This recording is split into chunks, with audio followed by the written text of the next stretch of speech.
Di wilayah Indonesia sendiri ialah beriklim tropis. Iklim tropis menjadikan Indonesia mengalami dua musim, yaitu musim kemarau dan musim hujan. Akibat adanya perubahan iklim membuat kondisi sektor pertanian dan perkebunan tidak stabil.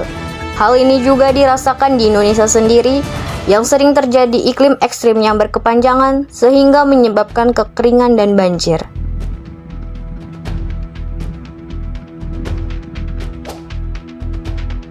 Perubahan iklim berdampak besar pada sektor pertanian dan perkebunan di Indonesia, terutama pada petani cabai. Tanaman cabai yang sensitif terhadap suhu dan kelembapan tanah sering gagal panen setiap tahunnya akibat tanah kering. Membuat banyak petani marah dan sedih karena usaha mereka selama berbulan-bulan kandas begitu saja. Hal ini juga menyebabkan harga cabai melonjak tinggi. Para petani cabai tidak diam begitu saja. Mereka berupaya menangani krisis ini dengan rutin menyiram tanaman cabai mereka. Beberapa petani rela melawan dinginnya angin malam untuk sekedar memberikan air pada tanamannya. Maka dari itu, kami, Navel dari mahasiswa Universitas Singa Perbangsa Karawang. Maka dari itu, kami memikirkan solusi agar masalah tersebut dapat diatasi, yaitu dengan menggunakan sistem penyiraman otomatis berbasis IoT, di mana penyiraman yang dilakukan terkontrol dengan baik agar tanaman cabai tidak layu karena kelebihan air atau kering karena kekurangan air.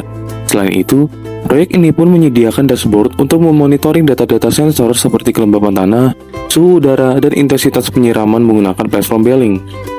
Proyek ini menggunakan soil moisture sensor FC28 untuk mengukur kelembapan tanah dan DHT22 untuk mengukur suhu udara yang ada pada tanaman cabai tersebut.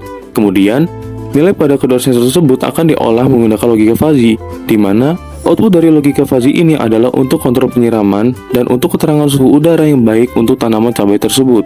Dengan diciptakannya proyek ini, diharapkan dapat membantu para petani terutama di sektor pertanian cabai agar meningkatkan kualitas hasil panen atau mengurangi tingkat gagal panen diakibatkan penyiraman yang tidak ideal. Juga dapat meringankan pekerjaan para petani cabai agar tidak menyirami tanaman tersebut secara manual dan menghemat penggunaan air untuk penyiraman tanaman tersebut.